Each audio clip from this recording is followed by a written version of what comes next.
Bien, nous pouvons commencer. Merci d'être venu. Écoutez, Jeff Sourdin. Je m'attendais à avoir une assemblée avec des casques de cyclistes, mais non, c'est pas le cas du tout. Ce sera pour la prochaine fois. Oui, vous faites du vélo, bien sûr, mais voilà. Donc, je peux démarrer, Margot, ouais. Donc, je suis très heureux d'accueillir Jeff. On se connaît depuis longtemps, donc on avait une question de fond. On en a débattu pendant une journée entière, savoir si on se tutoyait ou si on se vouvoyait. Alors, si on se vouvoie, c'est hypocrite, parce que dans la vie normale, on se tutoie. Et si on se tutoie, c'est désagréable pour le public, parce que ça donne l'effet d'une connivence qui vous exclut d'un jeu qu'on a à deux. Voilà. Donc, vous voyez, donc on a beaucoup réfléchi, et finalement, on a conclu que... On allait parler de nous à la troisième personne. Ça vous dérange pas. Il. Voilà, donc on va se tutoyer. Juste une présentation de Jeff. Jeff, c'est son 5e roman dont on va parler aujourd'hui, Pedro Delgado. Hein. Sixième. Il y en a un qui me manque dans ma liste. Bon, il y en a un que j'ai pas lu alors. Donc pour le faire vite, c'est un roman. Je dirais que c'est un roman cycliste qui se déroule sur deux scènes totalement différentes, a priori différentes. D'une part, le Tour de France. Donc c'est une année de Tour de France pendant 3 semaines, et d'autre part dans les rues de Paris, au guidon d'un livreur Uber. Il dit Uber dans le livre parce que il a peur d'avoir des procès, peut-être, hein, c'est ça? On peut commencer comme ça, effectivement. Bonjour à tous, merci d'être venus. En fait, je parle de Uber pour 2 raisons.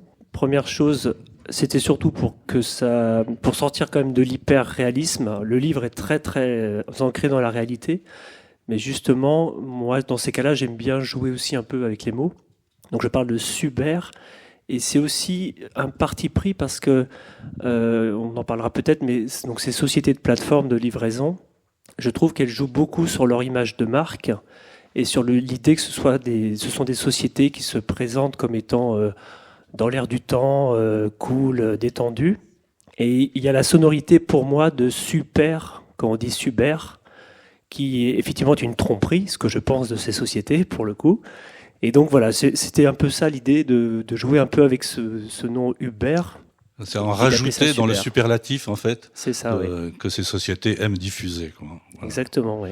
Tu as raison de dire que c'est des sociétés d'autant plus cruelles et condamnables dans ton esprit qu'elles sont aimables, au fond. En fait, je trouve que ces sociétés sont un bon exemple, un mauvais exemple, mais finalement de cette idée de progrès qui devrait être linéaire. Moi, je trouve, sur le monde du travail notamment, les conditions de vivre, évidemment, on a le droit d'attendre qu'en avançant dans le temps, les choses ne devraient aller que mieux. Et ces sociétés-là jouent là-dessus. Le fait que ce soit numérique, que la technologie soit utilisée, c'est dans l'air du temps. Donc évidemment, ça ne peut être que bien. Alors qu'en effet, non, quand on s'intéresse un petit peu à ces sociétés-là, c'est tout le contraire. Et finalement, ça revient à toujours la vieille histoire de l'exploitation de l'homme par l'homme. Donc c'est ça que j'essaye effectivement de dire dans le livre, que sous le vernis attractif, pailleté, là, effectivement, il y a une réalité assez détestable. Alors, on est peut-être parti trop loin déjà, parce qu'il faudrait quand même raconter ce qui se passe dans ce livre, quoi. Il est écrit du point de vue d'un héros qui s'appelle Pierre, alors qui s'appelle Pedro Delgado. Alors, explique-nous pourquoi Pedro Delgado. C'est des sonorités qu'on connaît quand on suit le Tour de France. Oui, alors effectivement, si vous avez suivi un peu le Tour de France dans les années 80, il y a un coureur espagnol qui s'appelle Pedro Delgado, qui a gagné 1 fois le Tour de France et 2 fois le Tour d'Espagne. Et quand j'ai voulu écrire, donc je fais un petit pas de côté, mais quand j'ai voulu écrire ce livre, je voulais écrire sur un peu ce qu'on vient de dire, l'ubérisation. C'est ça qui était un peu mon marchepied.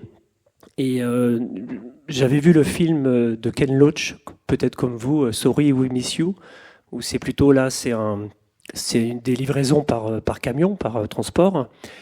Et puis, je voulais pas évidemment pas refaire ce qu'avait fait Ken Loach bien mieux que moi, mais je voulais faire quelque chose qui ressemblait un peu à ça. Et l'idée du vélo m'est vraiment venue avec un peu ce jeu de mots. Alors moi j'aime bien effectivement les sonorités. Et en pensant à Pedro Delgado,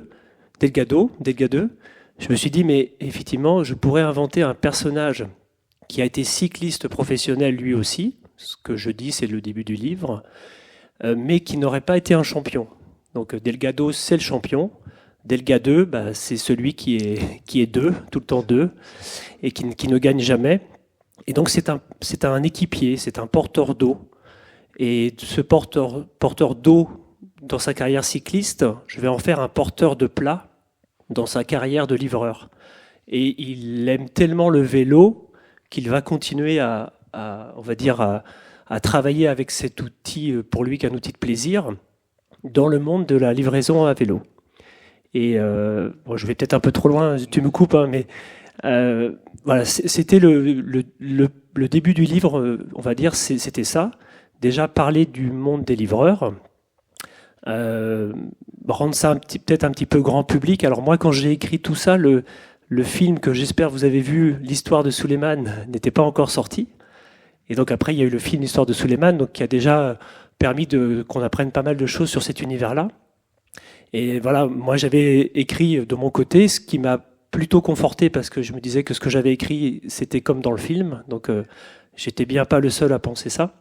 Alors l'histoire de Suleiman, c'est plutôt centré sur la question des travailleurs sans papier. Donc moi j'imagine un personnage, on va dire, un peu plus ordinaire, qui a passé la cinquantaine, et il continue à livrer des marchandises parce qu'il veut travailler de son vélo. Mais en effet, il constate que la situation, ses conditions de travail ne font que se détériorer jusqu'à un moment où effectivement ça va sans doute plus devenir supportable et donc il va se passer quelque chose. C'est un personnage qui est intéressant parce qu'il est assez complexe. D'abord, c'est un vieux, entre guillemets, il a une cinquantaine d'années, dans un univers, celui des coursiers, des porteurs de colis, qui est fait de jeunes gens, même de très très jeunes gens. Donc, il a pas du tout la même problématique, je dirais, pour aborder ce métier-là. Et lui, il est mu par le plaisir de pédaler. Et ça reste tout au long du bouquin. Et on voit bien que ce plaisir, il efface peut-être les contraintes qu'il subit par ailleurs. Hein, c'est ça. Jusqu'au moment où, alors on peut pour avancer un peu, il y a un accident d'un ami de sa fille, un accident grave à Paris. Et est-ce qu'il va survivre ou pas? Et donc là, ça déclenche la deuxième partie du livre, où cet homme un petit peu comment dire, très sensible, mais qui se laisse aller en quelque sorte, hein, qui veut pas trop prendre de décision. Tout d'un coup, il est confronté à l'injustice sociale. Et alors, là, il y a un personnage dont il faut parler. Bah, tu vas en parler toi-même. C'est sa fille qui s'appelle Elena, qui est une jeune bachelière, qui évidemment va le perturber parce qu'elle est un peu l'œil de sa conscience. Ouais, voilà, c'est très bien résumé. Donc effectivement, quand j'ai écrit ce livre, j'ai suivi deux lignes, on va dire. Donc la première ligne, c'est celle dont je viens de vous parler. Je voulais parler avant tout du monde des livreurs et faire effectivement une sorte de comparaison avec le cyclisme professionnel, parce que je me suis rendu compte qu'il y avait plein de similitudes, notamment dans le vocabulaire. Donc on parle de course dans les deux cas. Le coureur, le coursier, toutes les questions de vitesse, de rendement, d'efficacité, de kilomètres, de chrono, etc. Bon, il y a plein de choses très proches. Et l'autre chose, c'est que j'ai découvert un terme, pourtant je suis vraiment le vélo, mais j'ai découvert le terme de domestique dans un film, parce que le terme de domestique est utilisé dans le monde du vélo, mais plutôt chez les Anglais. Nous, on dit équipier ou porteur d'eau. Les Italiens parlent de gregario. Et nous, effectivement, les Anglais parlent de domestique. Et à partir du moment où j'ai récupéré ce mot domestique, je me suis dit, mais oui, c'est vraiment très très proche, ces deux univers. Donc ça, c'était ma première ligne que j'ai tirée assez longtemps dans le roman. Et la deuxième, c'est ce dont Georges parlait, c'est qu'effectivement, donc, il va se passer quelque chose qui fait que Pierre, qui est effectivement vraiment un coureur de peloton, qui est toujours resté dans le peloton, qui a toujours été au service des autres, mais qui n'a jamais voulu se mettre en avant. Et là, il comprend qu'il ne peut plus rester dans ce rôle-là. En tout cas, que s'il reste dans ce rôle-là, ça ne va pas le satisfaire. Il se retrouve un peu en dissonance avec lui-même, en décalage avec lui-même. Et donc il va se retrouver dans une sorte de dilemme avec une action ou quelque chose à accomplir, mais il ne sait pas trop quoi, il ne sait pas trop comment s'y prendre. Et le parallèle, en effet, c'est que dans le livre, il n'y a pas énormément de personnages dans le livre, mais donc Pierre, il a une compagne et il a une fille. Et sa fille, Elena, effectivement, elle a un rôle important parce que elle est le contrepoint de son père. Elle est cette jeunesse un peu éclatante, presque révolutionnaire, qui, elle, donc elle est impliquée dans cette histoire aussi parce qu'elle connaît la personne qui va subir l'accident là. Et donc, pour elle, c'est vraiment insupportable au point qu'il faut réagir. Et donc, elle exhorte un peu son père aussi. On va dire qu'elle le bouscule un peu dans ses habitudes. Et Pierre, il se retrouve un peu comme ça entre deux feux, entre celui qu'il a toujours été, mais en effet, c'est pas satisfaisant, et puis celui peut-être qu'il voudrait être, mais il ne sait pas trop comment. Voilà. Je trouve que c'est ça qui est intéressant dans le livre, c'est le parcours mental de cet homme ordinaire qui est fort sympathique. C'est un homme qui est voué au collectif, quoi. Quand on est porteur de bidon sur le Tour de France, on s'efface pour les vedettes. Et là, c'est un petit peu pareil. Il veut pas se mettre en avant. Il n'aspire qu'à une chose, c'est pédaler, rêver. Il est un peu mélancolique, voilà. Et donc sa fille vient le booster. Et ça va arriver à un conflit de génération quasiment, quoi. Et petit à petit, on va voir cet homme évoluer dans sa tête au fil du pédalage, parce que pendant ce temps-là, le Tour de France de cette année-là continue à courir ces étapes jusqu'à l'étape finale aux Champs-Élysées. Et là, ça devient haletant, c'est vraiment très bien, quoi. Le rythme cardiaque s'accélère quand même. En fait, effectivement, le roman est construit presque comme un huis clos, mais un huis clos sur 3 semaines, sur les 3 semaines que dure le Tour de France. Donc ça démarre effectivement au moment du prologue, et la scène finale, ça ne va rien vous dévoiler que je vous dise ça, mais effectivement, c'est l'arrivée sur les Champs-Élysées. Voilà. Et donc, pendant tout ce temps, il y a cette intrigue qui va se nouer. Donc Pierre, mon personnage, il fait ses livraisons, et il est toujours connecté au Tour de France parce qu'il roule comme les coureurs du Tour avec une oreillette. Donc il a devant lui, il a son téléphone portable avec ses livraisons qui s'affichent, et dans son oreillette, il a les échos du Tour de France, comme s'il continuait à rouler dans le peloton du Tour de France. Et lui, effectivement, il a plein d'images mentales qui se convoquent à lui, et puis effectivement, il a parfois l'impression qu'il est resté dans le peloton. Il se retrouve à jouer un peu les arrivées en même temps que les coureurs, etc. Je continue un peu mon parallélisme entre les deux mondes par ce biais-là. Et en effet, cette action qui va un peu se préparer, elle va se retrouver, je ne vous gâche pas le plaisir de lecture, je vous promets, mais elle va se retrouver liée au Tour de France, parce qu'il se trouve, alors là c'est de la fiction, mais quelque part je pense que je suis pas loin de la réalité. J'imagine que l'employeur de Pierre, là, donc les sociétés Uber, sont devenus le sponsor officiel du Tour de France. Et que du coup, tout se relie. Du coup, ils travaillent pour une société qui subventionne le Tour de France. Et donc, dans son exploitation, il commence à se poser des questions sur le fait, effectivement, que quand même, est-ce qu'il ne serait pas un peu le dindon de la farce, en effet. On peut se permettre cette expression. Il y a un peu ce côté-là, voilà. En tout cas, cette exploitation de ces travailleurs-là pour permettre un peu aux autres coureurs de briller de mille feux, quoi. Il y a un décalage qui devient trop important, peut-être, au bout d'un moment. Alors, quelque chose que j'ai trouvé très intéressant dans ton livre, c'est l'aspect documentaire aussi. Un livre, c'est fait pour nous apprendre quelque chose, pas seulement nous faire rêver ou nous faire ressentir des émotions. Et là, personnellement, j'ai appris plein de choses sur ces porteurs Uber, la manière dont ça fonctionne, leur dépendance obligatoire à une application, à leur smartphone. J'aimerais que tu nous dises comment tu t'es introduit dans cet univers-là, parce que visiblement, t'es pas un coursier Uber, mais tu dois en connaître. Et est-ce que ça a eu de l'importance pour toi d'enquêter presque d'une manière sociologique sur la manière dont ça se passe? Oui, alors effectivement, il y a eu plusieurs points de départ. En fait, je me suis intéressé à ces plateformes Uber il y a une dizaine d'années, pour deux raisons. La première, donc je suis enseignant, certains ici le savent déjà, je suis enseignant d'EPS dans un lycée tout proche d'ici, un excellent lycée public. Et, et en fait, il y a donc une dizaine d'années, quand je suis revenu à Rennes, j'ai des élèves qui m'ont parlé de ce travail, parce qu'ils faisaient ce travail en complément de leurs études. Et j'avais un élève notamment qui avait arrêté ses études pour faire ce travail.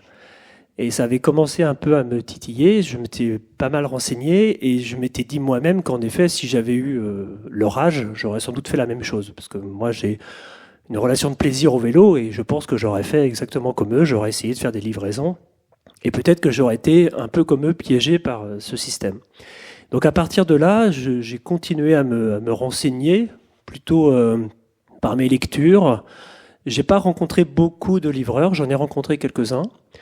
Mais j'ai beaucoup lu sur ce sujet et au fil du temps, parce que je ne pensais pas spécialement écrire dessus, mais ça m'intéressait. Donc dès que je voyais un article, un ouvrage, je collectais, je nourrissais ma réflexion. Et puis, en effet, quand je me suis vraiment dit que j'allais écrire là-dessus, j'ai repris un peu tout ça. Et puis, effectivement, j'ai eu, comme ce que je vous disais tout à l'heure avec l'histoire de Suleiman, j'ai eu l'impression à chaque fois que ce que j'avais perçu se vérifiait. Donc j'étais vraiment plutôt dans le vrai, dans ce que je pouvais affirmer.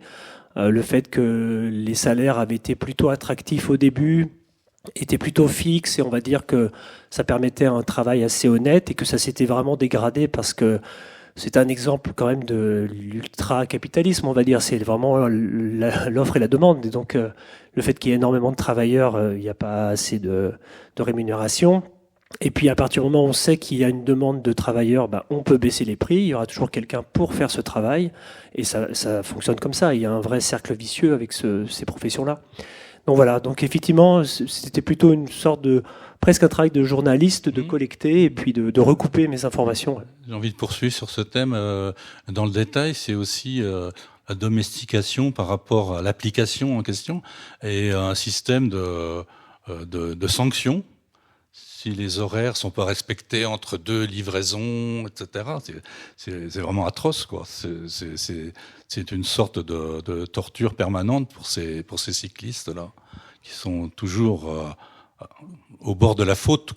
Oui, puis à partir du moment où on dit que donc ce sont des auto-entrepreneurs, parce que c'est ça le statut de ces gens-là, c'est comme si aussi on les rend responsables de leur échec et de leur misère. Si ça ne marche pas, c'est qu'ils ne travaillent pas assez. C'est ce qu'on va leur renvoyer, évidemment. Donc effectivement, c'est entre guillemets un peu facile de fonctionner comme ça, de rendre les gens responsables de leur misère et sans qu'il y ait de contrepartie, quoi. Alors, l'originalité aussi, encore une fois, c'est le parallèle ou le parallélisme entre la course cycliste professionnelle et ce travail-là. Alors, demander, il y a des différences et des ressemblances que tu soulignes tout au long du récit. Les ressemblances d'abord entre le porteur de bidon du Tour de France et ton héros, dans la manière de travailler, dans la manière de concevoir. Alors, le sport. oui, alors c'est un peu ce que je disais peut-être tout à l'heure déjà. Donc dans les termes déjà, le champ lexical, effectivement, je trouvais qu'il y avait beaucoup de proximité. Après, effectivement, la fonction d'un équipier, c'est vrai que chez les coureurs professionnels, ceux qui ont le statut d'équipier ne sont pas forcément les coureurs connus du grand public. Donc si on suit de très près, on va les connaître, mais c'est vrai que ces coureurs-là ne passent pas à la postérité. On pourrait très bien imaginer que Pierre Delgadeux ait vraiment existé et qu'on ne l'ait pas retenu dans l'histoire. Sur le rôle, effectivement, après, effectivement, les équipiers dans une équipe cycliste, c'est quand même un peu différent parce qu'il y a ce rôle un peu de protection des leaders, de service, mais on est effectivement au service d'eux. Et c'est vrai que je développe un petit peu dans le livre l'idée, alors que j'avais déjà un peu développé dans mon premier livre Reaper sur les éboueurs, l'idée que les livreurs sont au service, en effet, du plus grand nombre. Ils sont, on va dire, en plus quelque part dans leur exploitation, ils ont pourtant une vraie fonction d'utilité publique. Ils se rendent effectivement au service d'eux, quoi. Et c'est vrai que ça, c'est évidemment pas assez reconnu. C'est un des torts, je trouve, qu'il convient de dénoncer. Je ne sais pas si je réponds complètement à ta question. Alors, il y a ces ressemblances, comme tu dis, des similitudes, quoi. Et il y a des différences aussi énormes. C'est par rapport au collectif, peut-être. C'est-à-dire que le livreur, il travaille pour le collectif, mais il est tout seul et d'autre part, il est invisible. Hein, c'est la grande différence avec le coureur cycliste. Même le porteur d'eau, il y a son nom qui s'inscrit quelque part. C'est ça? Oui, ça c'est vrai. Donc effectivement, le personnage Pierre, dans sa prise de conscience, on va dire, progressive au fil du roman, c'est vraiment quelque chose qui le marque parce qu'effectivement, le cyclisme, on dit que c'est le seul sport individuel qui se joue en équipe, effectivement. Parce que pour gagner un Tour de France, il faut des équipiers, il faut une équipe. Et c'est pas parce qu'on est le plus fort, c'est un peu quand même, mais c'est parce qu'effectivement il y a une équipe autour. Et Pierre, dans le travail de livreur, il se rend compte effectivement que même si, ce qu'on constate tous, même si les livreurs peuvent se retrouver dans les mêmes endroits de la ville, ils sont tous tellement dans l'hyperconnexion et dans la réaction la plus immédiate à leur téléphone qu'ils ne peuvent pas être dans l'échange. C'est pas possible, c'est un peu incompatible. On parle aussi de sociétés atomisées pour parler de ces professions-là. Je trouve que ça résume bien effectivement les choses, quoi.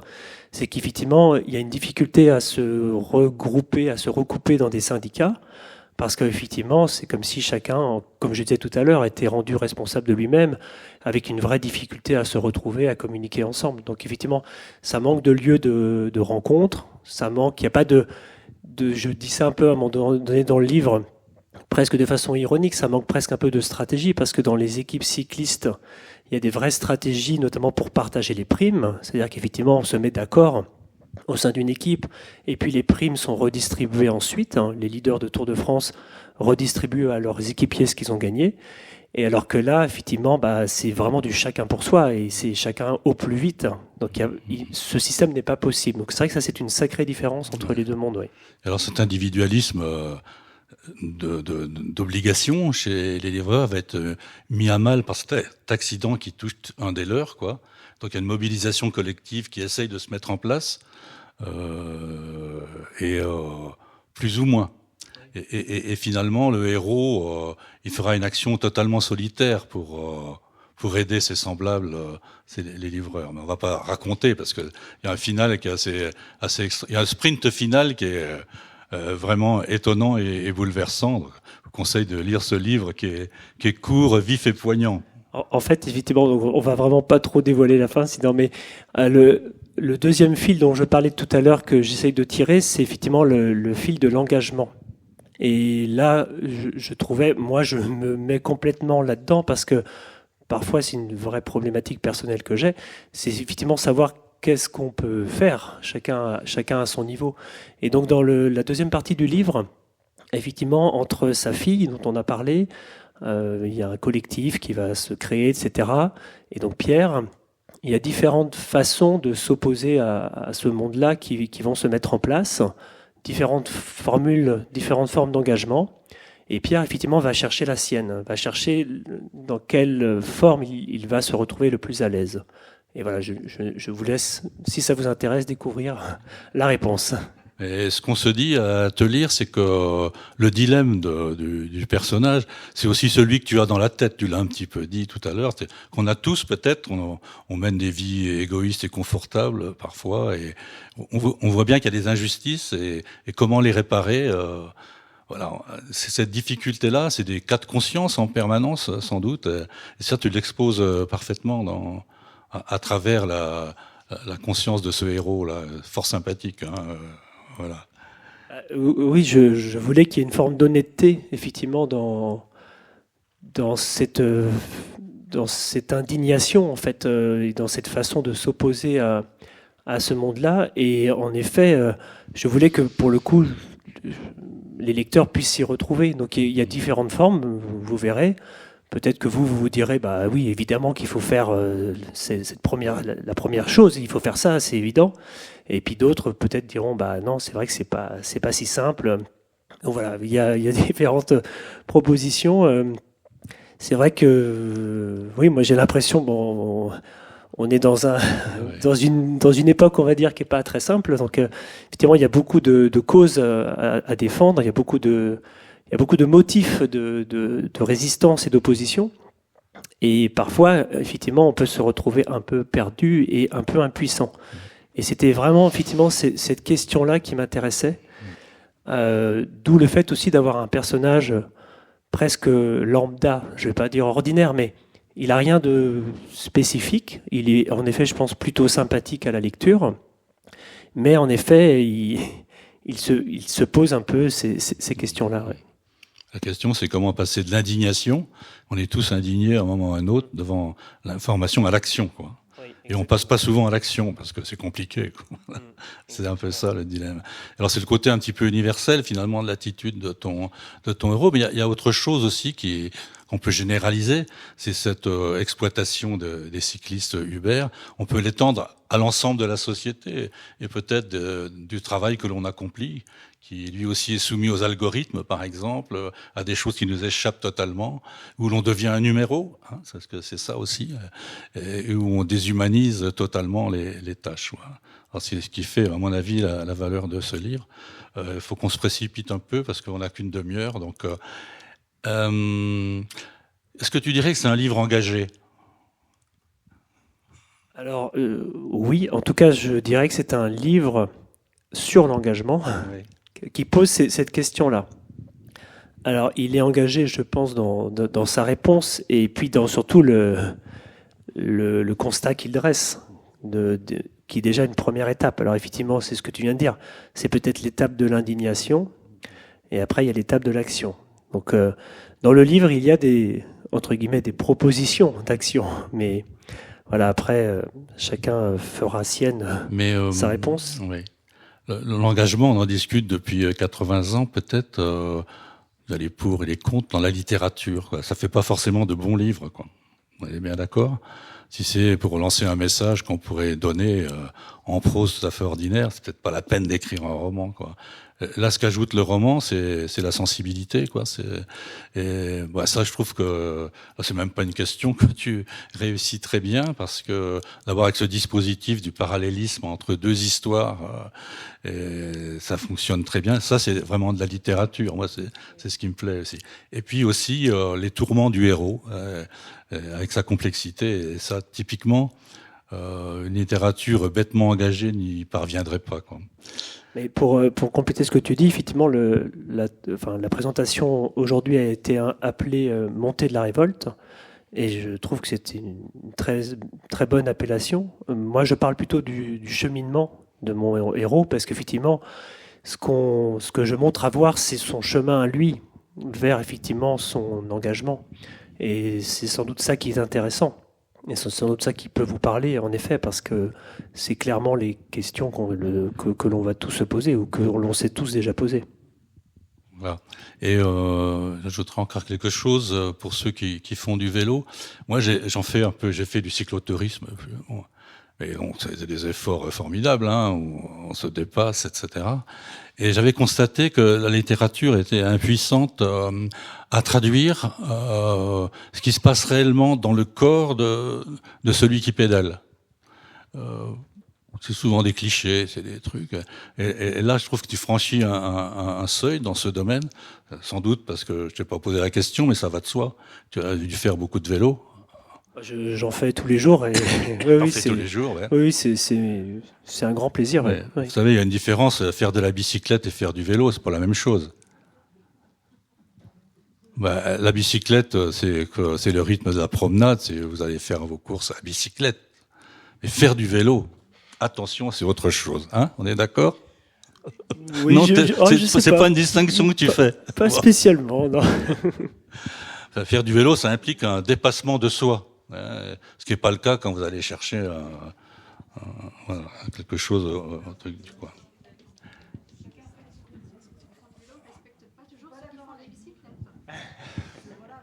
Ça, c'est un autre problème. Ouais. C'est la table ronde dans un quart d'heure, vélo contre bicyclette. Donc maintenant, je vais te demander, on va terminer bientôt, quelle place tient ce livre dans ta carrière, dans ton itinéraire de romancier? Parce qu'il y a une remarque qu'on peut faire d'emblée, c'est que ton premier livre par lequel tu t'es fait connaître s'appelle Reaper. C'était l'histoire d'un éboueur. Et il me semble, après avoir fait quelques détours, tu reviens un peu à cette inspiration première, parce que finalement, le livreur, c'est un peu l'éboueur, au sens du statut social, si on veut, et de la précarité. Oui, c'est vrai que j'ai eu l'impression peut-être de boucler quelque chose. Alors, si on boucle, ça fait une roue de vélo, donc c'est pas mal. En tout cas, c'est vrai que peut-être que après quelques livres, donc c'est mon 6e, je me suis un peu demandé, moi j'adore écrire, c'est pas un souci, mais dans le fait de publier, bah, c'est vrai qu'il faut peut-être donner à lire quelque chose qui a un intérêt autre que soi ou que pour soi. Donc c'est vrai que dans ce que je voulais peut-être donner à lire, je me suis dit qu'il fallait revenir vers ce qui m'avait peut-être le plus intéressé. Et c'est vrai que Reaper, ça avait été un premier livre fruit de beaucoup d'années d'écriture.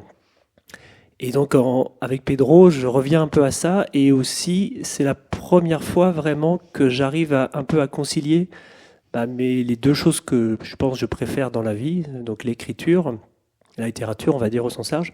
Et donc je suis professeur de sport. Et donc le sport, j'arrive pour une fois à intégrer un peu cette passion du sport dans la littérature.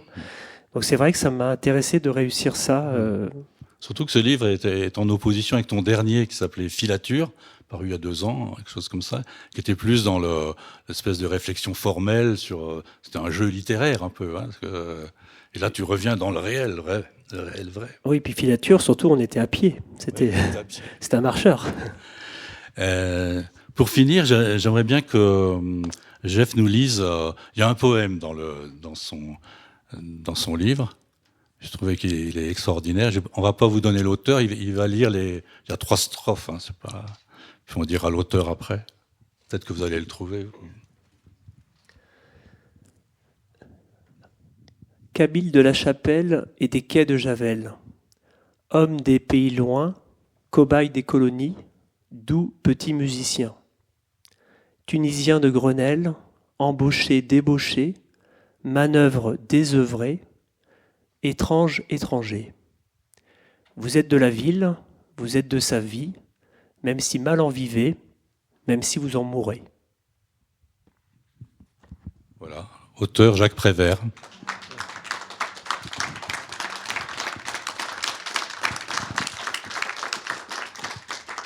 Bon, on peut peut-être en rester là. Il y a peut-être des questions dans la salle à poser à Jeff. Il y en a sûrement. Il me semble avoir vu il y a quelque temps un documentaire sur justement les beurs, mais en Espagne, Madrid, Barcelone. Vous connaissez cette histoire? Ils se sont regroupés et ils ont obtenu gain de cause par rapport à leurs conditions de travail. Oui, effectivement. Alors, depuis plusieurs années, l'Espagne est plutôt en avance sur les droits des livreurs. Et alors je ne sais pas précisément où ça en est aujourd'hui, mais effectivement, ils sont souvent cités en contre-exemple. Et il faut dire aussi, il y a heureusement au niveau local des résistances. À Rennes, il y a les coursiers rennais qui ont une vraie politique d'embauche éthique avec leurs salariés. Donc il y a effectivement tous les livreurs, enfin toutes les sociétés de livraison ne sont pas à critiquer. Il y a effectivement des sociétés de livraison qui font attention à leurs salariés, effectivement. Et souvent c'est un autre système. Ce sont des entreprises plus classiques avec du salariat, effectivement. Et pour les Espagnols, c'est vrai que j'ai vu la même chose que vous, qu'ils avaient réussi peut-être davantage que les Français à se regrouper sous forme de syndicats et à s'opposer effectivement à ces plateformes. Ouais. Je suis d'accord avec vous. Ouais. Voilà, et peut-être d'autres remarques encore ou questions? Non? Bon. Oui. C'est un film, vous avez peut-être vu à pied d'œuvre. Oui. On est dans une généralisation maintenant du nouvel esclavage. Un film récent, hein, oui. Très bon. Hein. Alors moi j'avais lu le livre, c'est un livre de Franck Courtès, Oui. Voilà, et qui décrit très bien effectivement cet univers-là. Oui. C'est très intéressant, oui. Oui, et là c'est plutôt les plateformes de travaux manuels, de travail à la maison, qui fonctionnent sur le même principe au fond. C'est le même principe, Même esclavage, en quelque sorte. Ouais. Ouais. Voilà. Encore une question. Moi, je me souviens d'avoir vu un documentaire d'Arte, je pense, sur le mouvement des Uber en France il y a quelques années. Et par rapport à ce que vous dites aussi, par rapport à ce qu'il y a dans votre livre, il y a quelque chose qui me frappe. C'est que, en fait, ces jeunes, souvent des jeunes, qui font ce boulot, à l'origine, ils adorent le vélo. Donc, en fait, ils partent d'une passion en se disant oh, bah, moi j'adore le vélo, donc faire ce bout paraît très libre, c'est la liberté le vélo. Pour moi ça va être super. Et on voit leur désenchantement et on voit que bah, cette passion, quelque part, devient une sorte d'esclavage. Et ça, je trouve ça très très gai. C'est exactement ça. Et moi, dans les derniers articles que j'ai pu lire sur ces sociétés-là, donc il y a de plus en plus de travailleurs sans papier qui répondent à cette demande. Et ces travailleurs sans papier disent souvent qu'ils attendent d'avoir leur papier pour faire un autre travail et faire un vrai travail. Oui. Ils se mettent en danger pour des raisons de productivité. Complètement, Ils se mettent en danger, oui. Bien. Peut-être en rester là, à moins qu'il y ait encore... Non. Bon, ben...